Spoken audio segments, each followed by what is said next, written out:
Hi! Are you off to fight work? Yeah! Okay, off you go!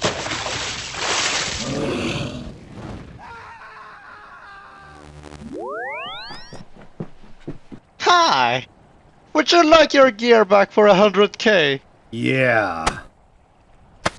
Okay, off you go!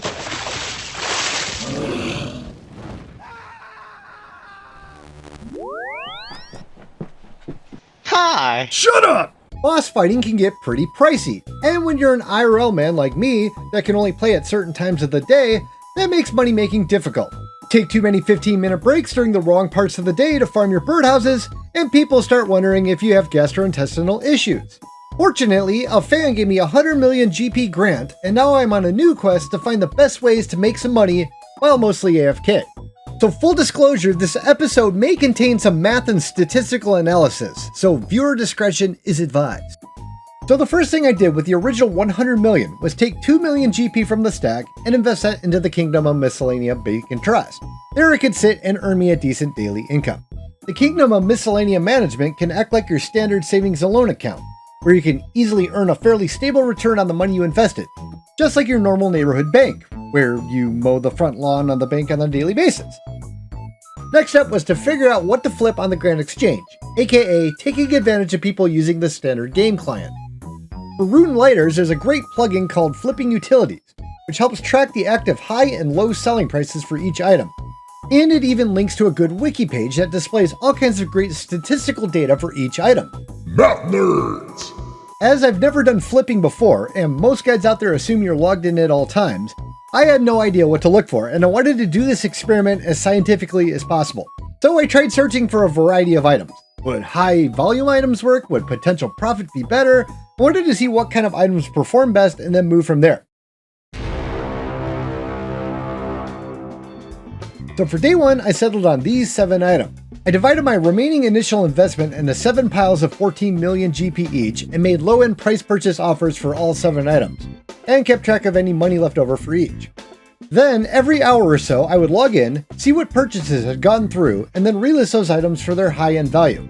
When those sold, I would take the money I got back, combine it with the money I had noted down earlier, run plenty of math calculations, and then see how much profit I had made overall. Later out, I found out that Flipping Utilities did that all for you automatically. Almost immediately, I was seeing that Armored Godswords would quickly buy at low-end prices and then would quickly resell when I relisted them at the high-end price. So something like that was going to be an item type to look out for. I also got a bite with the Air Battle Staffs, but when I relisted them and sold them, I came back with less than the 14 million I had started with. I figured I had made a mistake, so I tried it one more time, and a few hours later, I lost even more money. What had happened was I had forgot to take into consideration that the Grand Exchange takes out a full 1% of any sale you make, and it completely ate through my meager profit margin. Hey, I don't keep a dumb stupid count on my live streams for nothing. So not wanting to lose any further money, and noticing that Armored Godswords were doing pretty well, I swapped in a similar item, the Amulet of Torture, to replace the Air Staffs. I kept it up throughout the day, checking in every hour or two to flip items, and I did notice that some items just wouldn't buy for the low-end prices, and others just didn't seem to have a whole lot of profit between the sales. But by the end of the day, these were the final results. The Godsword and the Torture Ammy performed the best, while the high-volume items had not. So maybe the trick was to go for items with the largest margin.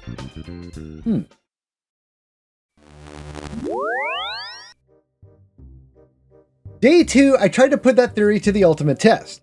I spent the majority of my 100 million investment in purchasing just 1 pair of Dragon Claws. This actually was helpful as I wasn't around most of the day and was playing in full mobile client mode. Now, while the margins of selling this high ticket item were large, so was something else.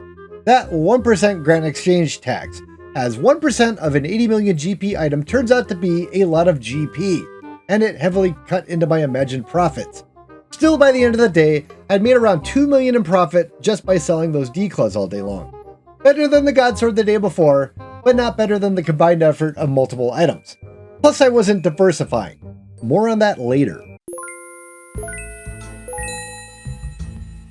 For days 3 and 4, the math nerd in me decided that some sort of advanced metric was needed to figure out what the best items to flip were, as the current ones weren't cutting it.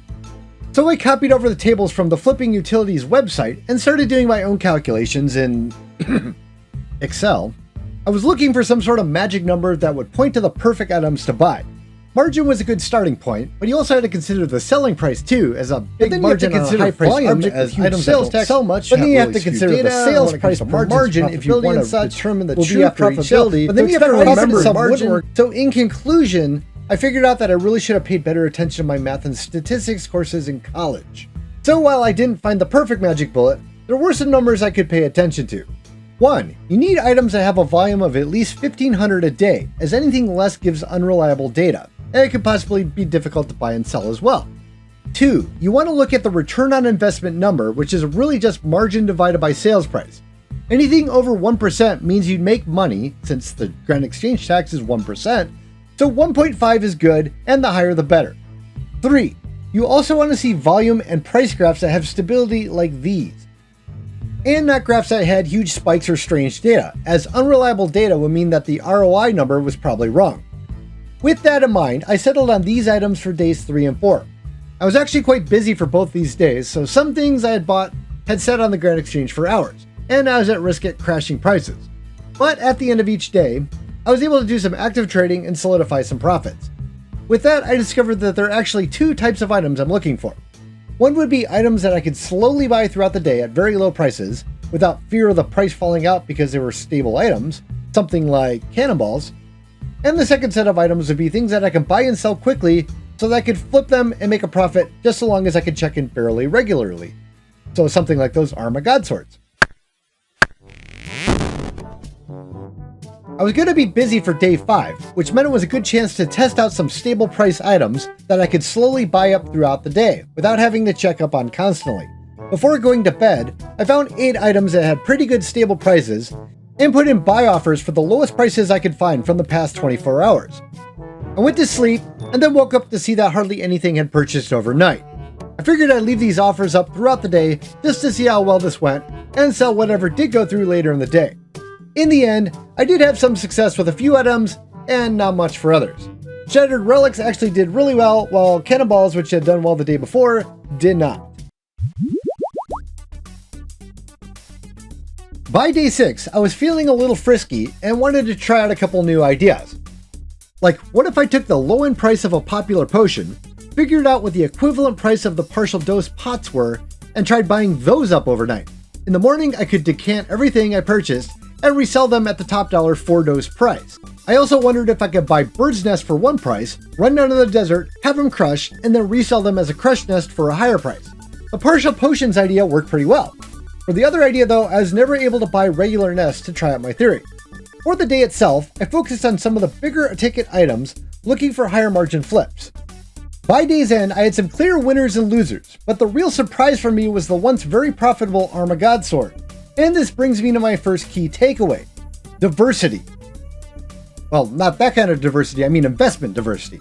For whatever reason, near the end of the day, there was a huge dip in the prices for MacLeod swords. I just purchased one and I couldn't seem to sell it as the price kept going down and down. By the time I did sell it, I had lost nearly 400,000 GP. Had this happened with the Dragon Claws a few days earlier, I really could have taken a huge hit. But fortunately, because I had diversified my investments on this day, I still made a profit for day 6. By the final day of the experiment, I had a good idea what items I needed to look for, based on the list I showed earlier. A margins times volume sort is a good starting point, but look to see that the items check the other boxes before going with it. So for day 7, I went with some of my highest earners from the previous couple of days. This was my chance to see just how much I can actually make in one day based on all that I had learned. As you can see, I did pretty well, making the most money I had all week. Real high performers were relics and brimstone rings, making over $1 million each. Other items did alright, but as you can see, some days these items do well, and other days they look like me in a major boss fight. Throughout the week, I also threw in some other ideas.